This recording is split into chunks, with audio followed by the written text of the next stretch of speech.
আজকে আমি তোমাদের সাথে খুবই সিম্পল দুটি রেসিপি শেয়ার করব, যেটা থাকলে তোমাদের কিন্তু আর কিছুই লাগবে না। এটা দিয়েই তোমরা পেট মন ভরে একদম ভাত খেতে পারবে। আর প্রথমেই আমি যেটা শেয়ার করবো সেটা হচ্ছে ডাল দিয়ে লাউ শাক রান্না। অনেক দিন পরেই কিন্তু ডাল দিয়ে লাউ শাকটা রান্না করছি, তো ভাবলাম তোমাদের সাথেও শেয়ার করি। আর তার জন্য প্রথমে আমি ডালটাকে ধুয়ে পরিমাণ মতো পানি নিয়ে নিয়েছি। দিয়েছি টমেটো কুচি, মরিচ কুচি, অল্প পরিমাণে পেঁয়াজ কুচি, পরিমাণ মতো লবণ ও 1 চামচ হলুদ। সবগুলো উপকরণ দিয়ে আমি ডালটাকে ভালোভাবে সেদ্ধ করে নিব। আর ডালটা যখন 70% সেদ্ধ হয়ে আসবে তখন আমি কুটে রাখা লাউয়ের শাকগুলো দিয়ে দিব। লাউ শাকগুলো দেওয়া হয়ে গেলে ভালোভাবে নেড়ে চেড়ে দিব। এরপর ডালের সাথে আমি লাউ শাকটাকে প্রায় 15 মিনিটের মতো রান্না করে নিব। লাউ শাকটা যখন ডালের সাথে সেদ্ধ হয়ে যাবে তখন আমি এটার জন্য একটা বাগার রেডি করব। আর বাগারের জন্য প্রথমে আমি চুলায় কড়াই বসিয়ে তেল দিয়ে দিলাম। এরপর রসুন কুচি, পেঁয়াজ কুচি দিয়ে আমি এটা ব্রাউন কালার করে ভেজে নিব। পেঁয়াজ আর রসুনটা ভাজা হয়ে গেলে আমি ডালের মাঝে এগুলো দিয়ে দিব। এরপর ভালোভাবে নেড়েচেড়ে আমি আরও 5 মিনিটের মতো এটা উতরে নিব।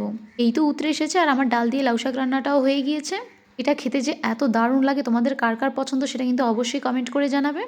আর অন্যদিকে আমি যে রেসিপিটি শেয়ার করবো এটা মনে হয় অনেকেই জানে না। আমি আজকে একটি ডিম দিয়ে পেঁয়াজ পাতা ভাজি করব, যেটা খেতে কিন্তু খুবই দারুণ।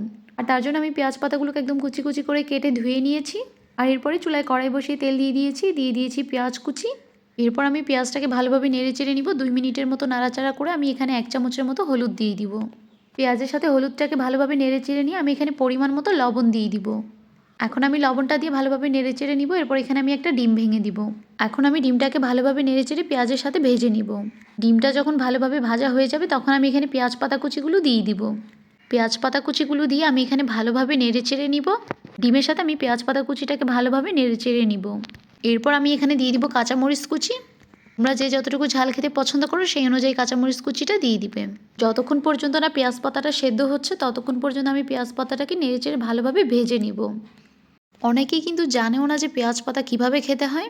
আর ডিম দিয়ে এভাবে পেঁয়াজ পাতা ভাজি করলে যে খেতে কত মজা হয় সেটাও অনেকে জানে না। আমি কিন্তু পেঁয়াজ পাতার এই ভাজিটা অনেক বেশি পছন্দ করি। আর এই তো প্রায় 15 মিনিট ভাজার পরেই কিন্তু আমার পেঁয়াজ পাতাটা ভাজা হয়ে গিয়েছে।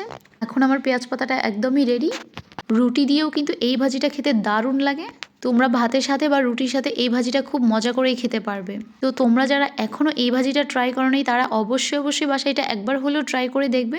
আর খেতে কেমন হয়েছে সেটা অবশ্যই কমেন্ট করে জানাবে। সবাইকে আসসালামু আলাইকুম।